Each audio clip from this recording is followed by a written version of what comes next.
Un tiempo con Dios para meditar todo el día.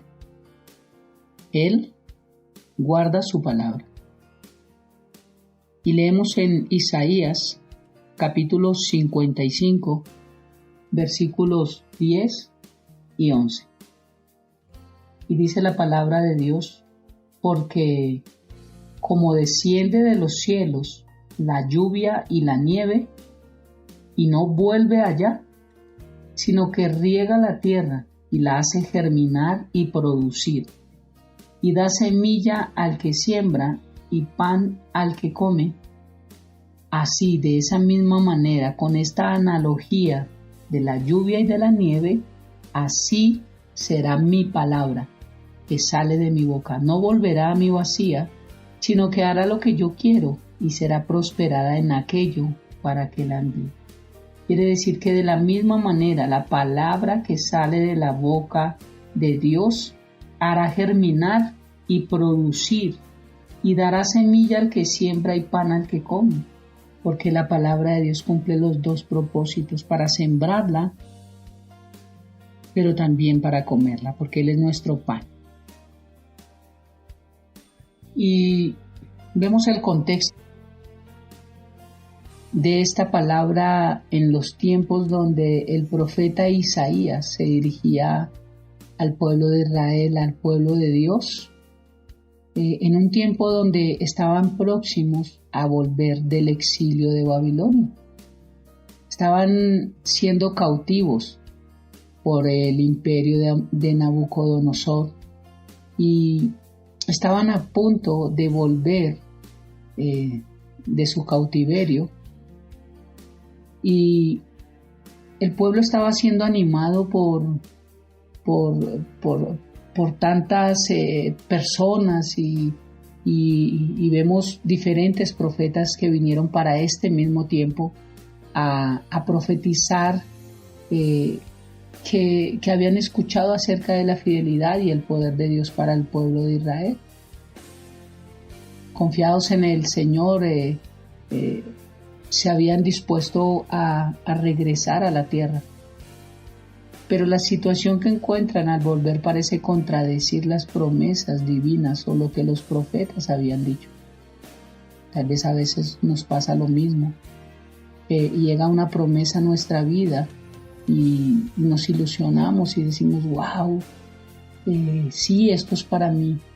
Pero vemos que no se cumple y nuestro ánimo decae.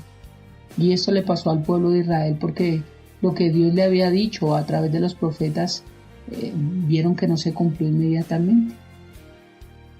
La reconstrucción del país se presentaba muy difícil. Los conflictos internos eran muy fuertes para ese tiempo. El desánimo se había ya arraigado en los corazones de todo el pueblo. El profeta retoma una temática con la que había introducido su profecía en el capítulo 40. Él dice en Isaías capítulo 40, versículo 8: se seca la hierba, se marchita la flor, pero permanece para siempre la palabra de nuestro Dios. La palabra de Dios siempre va a permanecer, así se seque y se marchite lo que sea. A todo esto, a la desesperanza, a la tristeza, al desánimo, a la impotencia del hombre, se oponía también la fuerza y la fidelidad de la palabra de Dios que había dicho. El profeta Isaías había presentado al pueblo de Israel la palabra de Dios con el símbolo o la analogía de la lluvia y de la nieve que bajan del cielo y vuelven a él. Estaba explicando que así como la lluvia desciende y la nieve cumplen un propósito aquí en la tierra, porque sin lluvia es imposible vivir para los campos, para los animales, para todo el ciclo de la vida en el cual nos vemos involucrados también nosotros. Así mismo estaba diciendo el Señor que la lluvia que descendía del cielo daría fertilidad a sus vidas también. Porque la palabra de Dios desencadena vida, nos da salvación. Dios creó todo con su palabra y lo vemos desde Génesis 1, menos a nosotros. Dios no nos creó con su palabra. La creación del mundo la hizo con su palabra. Dijo, hágase y se hizo. Y ahora Dios también podía volver a crear una nueva época para su pueblo. Dios lo puede hacer. Y esto me enseña que también muchas veces a nosotros nos cuesta creer que es posible volver a empezar, volver a iniciar. Muchas veces decimos, ya es tarde, ya me cogieron los años, ya estoy entrada o entrado en años, ya estoy viejo, yo ya para qué sirvo, o yo ya que voy a iniciar un proceso, sí, ya para qué. Quiero decirte que siempre hay tiempo, porque recuerda que los años que hoy puedas tener en vida tú, no son los años que vamos a tener en la eternidad. Que nuestro cuerpo envejecido cambiará, que todo dolor, que toda lágrima, que toda arruga, que todo achaque desaparecerá y viviremos en los mejores años, dice la palabra de Dios. Entonces no es en vano todo lo que podamos aprender ahorita, todo lo que podamos emprender aún en nuestra vejez, no es en vano.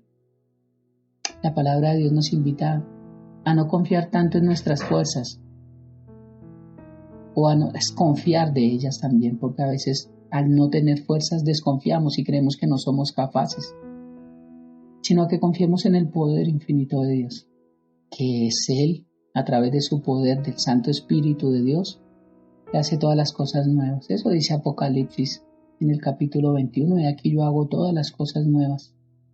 Él es capaz de transformar las situaciones más adversas y negativas en lo mejor para nosotros. Dios lo puede hacer. Entonces Isaías nos está enseñando en estos versículos que tú y yo debemos usar continuamente en nuestra vida de oración, como vimos ayer, todas esas promesas.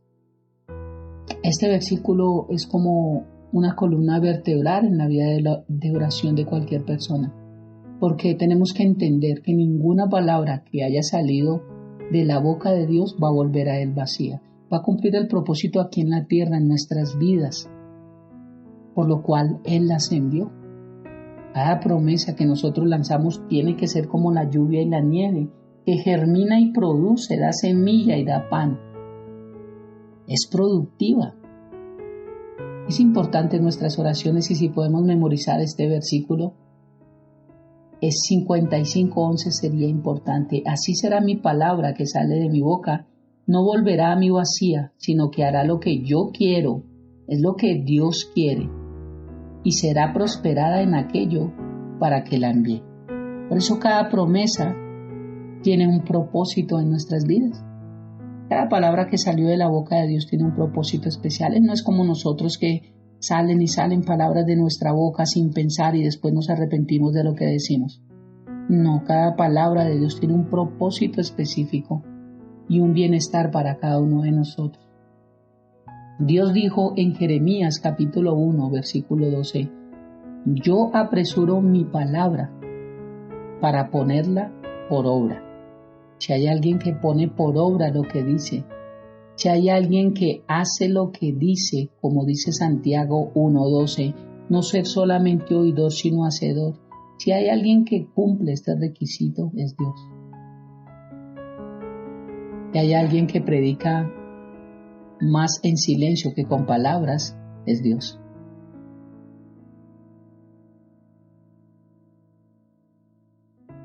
Yo apresuro mi palabra para ponerla por obra. Hermoso versículo. Un versículo, y hay una versión que se llama King James, una versión en inglés que dice de este mismo versículo, Jeremías 1:12, yo vigilaré mi palabra para que se cumpla. Oh, wow. Dios cumplirá su palabra si tú y yo nos atrevemos a permanecer firmes en ella, en su palabra.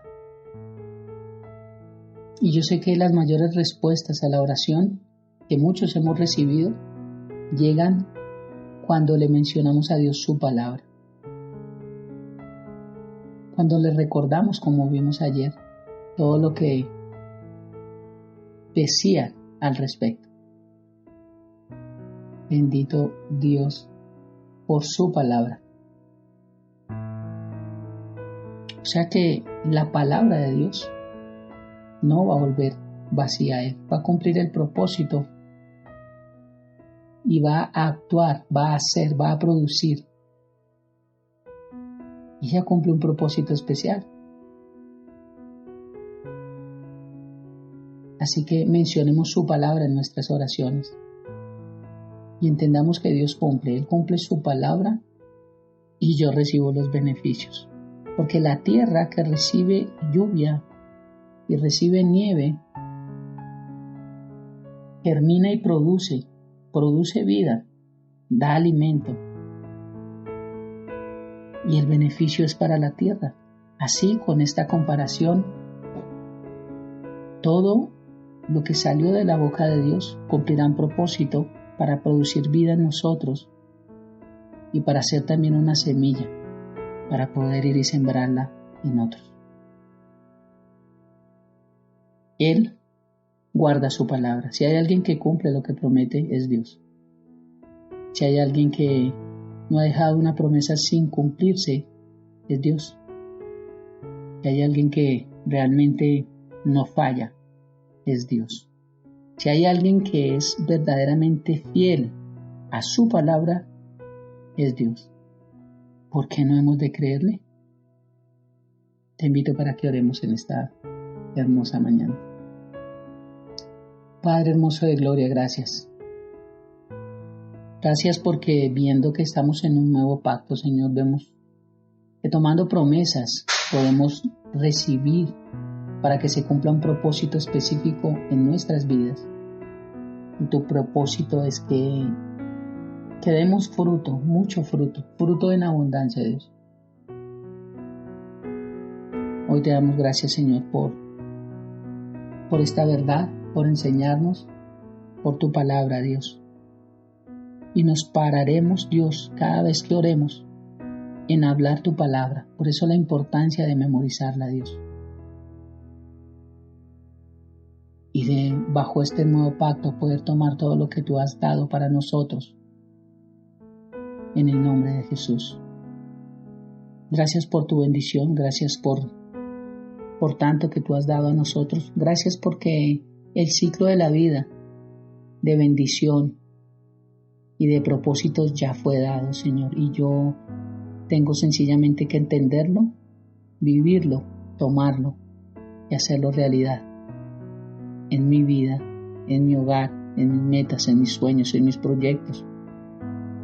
Porque un día presentaré todo delante de ti, Señor. Por eso gracias, bendito Dios, por cada devocional, cada tiempo con Dios para poder meditar todo el día. Por cada aprendizaje, por cada palabra, Dios, porque tú siempre tienes algo que enseñar. Te alabo y te bendigo, bendito Dios, y entrego este hermoso tiempo de devocional, este hermoso tiempo de reflexión, dándote toda la gloria, Dios, toda la honra, todo el poder y toda la alabanza. Hemos entrado hoy al trono de la gracia, gracias a ti, Jesucristo. Gracias a ti, Espíritu Santo, bendita Trinidad. Hoy te damos mil gracias y te pedimos que en este día sea tu bendición sobre nosotros y que podamos caminar sujetos a tu voluntad, orando y creyendo en el nombre de Cristo Jesús y bajo tu poder, Espíritu Santo. Amén y amén. Bendiciones para todos.